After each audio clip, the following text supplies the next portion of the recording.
Hello, this is Jason Ledbetter with the SunFrog Academy, and in this training video, you're going to learn the difference between broad and precise keywords and when to use them in your Facebook advertising. Now, it's extremely important to understand the difference between broad and precise keywords. Bad targeting will lose you money.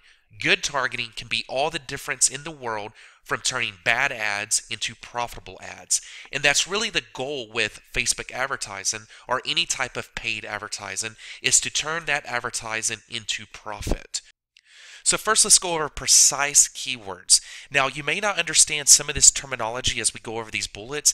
However, just stick with me here, because as we go deeper in this training video and I go over the shoulder, you're going to start to understand what all these bullets mean as we start to connect the dots. So just stick with me here. Now, precise keywords are non-generic keywords, and best when you're just now getting started with Facebook advertising. So if you're brand new to Facebook advertising, you definitely want to start with precise keywords. Precise keywords have smaller audience sizes. Typically anywhere from 25,000 all the way up to maybe 1.5 million or so. But I would say the sweet spot is usually 50,000, 75,000. But precise keywords are definitely the smaller interest sizes. And that's why you have to interest stack. What I call interest stack is you take a lot of these precise keywords and you stack them together to get a bigger audience size. So for an example, let's just say it's an average of 50,000 audience size and you stack 5 of those, well, now you have an audience size of 250,000. So even though it's a smaller audience, you can stack those and create a bigger audience to target with your Facebook ads. Precise keywords typically have a very high conversion rate, at least compared to broad keywords, because you're going after smaller, tighter knit audiences, and these smaller audiences are super passionate about the niche. So you're going after some of the most passionate people of that audience, and that gives you a much higher likelihood of success. And that's another reason when you're just now getting started with Facebook advertising, you want to go after precise interests, because they have a higher conversion rate. You're targeting some of the most passionate people within that market, and you have a much higher likelihood of success targeting these passionate, precise interest keywords. And they're great for going in and testing new niches and markets. So even if you're a very experienced Facebook advertiser, but you're going in a brand new market that you've never been in, it still makes sense to start with precise keywords first. So if you're brand new to Facebook advertising, or you're brand new to the niche or market you're going in, always start with these precise interest keywords first, and it will make everything else work so much better for you. Precise interests are built by the community and not Facebook. And they have weird characters and even symbols like exclamation point and hashtag. And sometimes they're very long tail, and they can even be all lowercase or all uppercase. And you'll see some examples when we go over the shoulder here in a second when I go over to the ads manager. So precise interests are non-generic interests that people outside of the niche market will not know. Facebook groups these audiences in the precise interests based on things they do on and off of Facebook. So let's hop on over to the Facebook Ads Manager and let's just go over some precise keywords. Okay, so now we're at the Facebook Ads Manager and we're going to come down here to detailed targeting. So one way to find good precise keywords when you're just now starting off is to type in I love in whatever the niche is. So let's say I love cats, and you can see I love my cats, I love funny cats, I love fat cats. These are all precise keywords. As you can see, like this is all lowercase, like we went over in the bullet. This is long tail, I love my kitty cat. I love my cat by FamilyShare.com.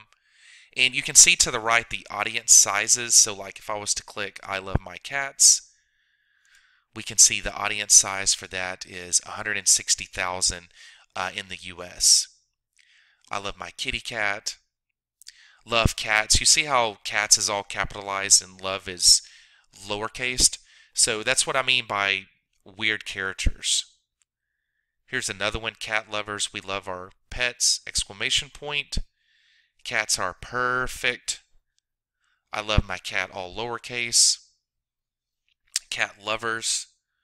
All about cats. So just like with all lowercase, also all capitalization, all uppercase as well. So all about cats. meow, meow, meow. So these are all precise keywords. Let's pull up another precise keyword. And you can do that with almost any type of market. So I love, you can see pets, dogs, tattoos, chocolate.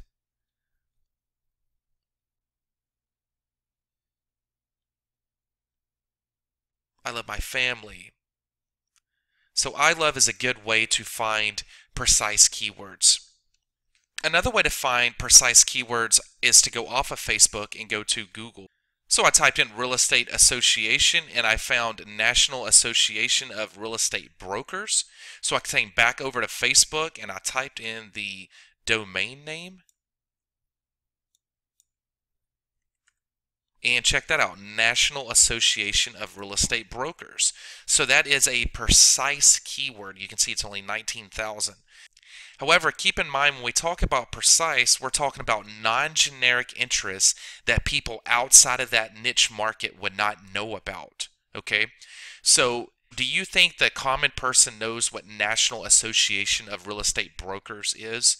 No, absolutely not. The only people that know what National Association of Real Estate Brokers are real estate brokers. So if we're trying to target real estate brokers with a precise keyword, then we're going to want to target the National Association of Real Estate Brokers because only real estate brokers know what the National Association of Real Estate Brokers is. So even though this is a very low audience of only 19,000, that's 19,000 people that we know is in that market. And that's where the interest stacking comes in, because if we keep stacking precise interests, this is going to get larger and larger. Okay, so let's move on to another niche. So what about the skateboarding niche? I went to Google and I did some searches and I found this Rika skateboard wheels. I'm probably not saying that right, but this is a type of skateboard wheel brand. So we come in here and we pop that in Facebook and check that out. It pops up as an interest. Now this would be a good time to mention that everything you find off of Facebook is not going to show up as an interest. So sometimes they do and sometimes they do not. However, you can see that this one did. And it's only a 12,000 audience, so it's very, very low.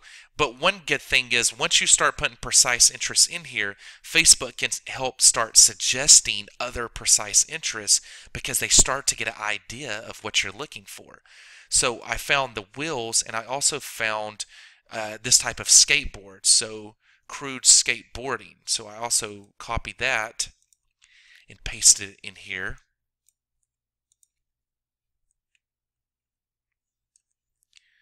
And there you go. That was also an interest. So now we're interest stacking. So now we put these two in here together and we're at 43,000. We could continue interest stacking and make this bigger and bigger. Now that we have two precise interests, we can even go to suggestions and see if we can find some more in here. So pig wheels, that might be something worth looking up. Real skateboards. Bones wheels, that looks like a precise interest. So I would probably want to look that up to make sure that that's related to skateboarding, but I'm pretty sure it is. We could grab this and we could search Google.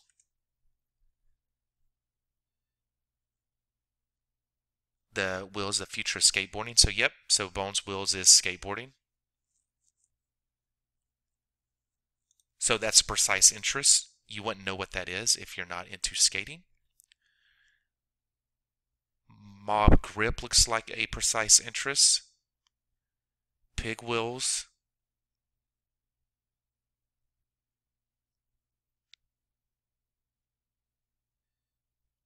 Skateboarder magazine. It's a magazine. That's a precise interest. Lesser known magazines are definitely precise interests. So if we were to come down here and take a look, we have I Love My Cats. It's 160,000 people in the U.S. Crooked Skateboards. 36,000 people in the U.S.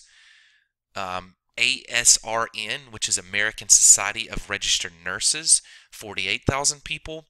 National Association of Real Estate Brokers, 19,000 people. So as we go through these keywords, you can see that these are precise interests. Now moving on to a broad keyword is a generic keyword, right? And with precise, you can stack all those keywords up, but with broad keywords, there's less keywords because they're such bigger, broad audiences. And talking about broad audiences, we're talking about massive audiences, anywhere from 2 million to 50 plus million. Now, because we're targeting such a broad market here now, a broad audience, you typically see lower conversion rates because at this point it's all about scaling like crazy. Compared to precise interest, where it's more targeted precise interests, smaller audiences size that convert higher, now we're going to scale like crazy and we're going after the big broad audience, so the conversion rate could be a little bit lower, but we're able to reach a much bigger audience. And the problem with broad is you get likes by interactions, and we'll talk about that here in a minute, but that is another reason that your conversion rate lowers, is because likes by interactions. Now, broad categories represent a much larger audience compared to precise interests. Now, here's some examples of broad keywords: cats, skateboarding, registered nurse, real estate broker. So see, cats is a broad keyword for the pets market. Cats has 42 million people in the US. Skateboarding is the broad keyword that has over 20 million people just in the US. And registered nurse is 11 million, or real estate broker is 30 million. So just doing some comparison here between broad and precise. So a broad keyword would be cats, which has the 42 million. However, a precise keyword would be I love cats, which has the 160,000. Another broad keyword would be skateboarding. And if you wanted to drill a little bit deeper, you could do Tony Hawk. But Tony Hawk is still pretty broad because a lot of people still know who Tony Hawk is, right? So you want to keep digging even deeper to find the precise. Would be that Crude Skateboards, or even that Wheels brand that we pulled up on Google. Another example of broad would be registered nurse. However, an example of precise would be the American Society of Registered Nurse. And our last example here would be real estate broker, would be the broad keyword. Drilling down a little bit deeper could be Better Homes and Garden Real Estate, which is a real estate broker company, which is still kind of broad. However, a really precise version of real estate broker would be National Association of Real Estate Brokers. So here's what you need before you get started. You need to know what niche you're going to market to. You need to know what niche you're going to go into. And then you need to research the broad interest keywords in that niche. And then from those broad interest keywords, you need to drill down even deeper and drill into the precise interest keywords in that niche. Now, in some of the upcoming video training, I'm going to show you exactly how to research precise interest keywords. I'm going to show you the different tips, tricks, and secrets that I've learned over the years targeting precise keywords. I'm going to show you exactly how to find precise keywords using Google, and I'm going to show you how to drill really deep into the Facebook Manager Suggestion tool and the Facebook Audience Insights tool. So make sure before you start your Facebook ads, now that you know the difference between broad and precise, make sure you watch the upcoming videos at the SunFrog Academy so you can really learn how to research those precise interests. Until next time, happy selling.